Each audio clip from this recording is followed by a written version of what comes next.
oil and gas companies like to say that fracking doesn't contaminate groundwater? Well, those of us who live with oil and gas know that's a load of BS, especially when you consider drilling and spilling, which has been polluting drinking water for generations. Speaking of, remember last week's video about the federal government threatening the Greater Chaco region with new drilling? I got to wondering, has there already been water contamination in Greater Chaco?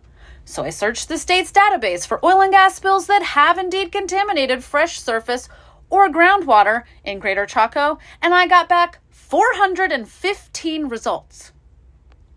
So let's be clear, that's 415 spills that the state of New Mexico has flagged for contaminating freshwater sources in the Greater Chaco region already. And friends, that doesn't include the water contamination that's off the books because it hasn't been noticed, like leaks that happen underground instead of on the surface, or the cases that haven't even been reported because prior to 2021, spills weren't even illegal. Meanwhile, 40% of Navajo people lack access to electricity and running water.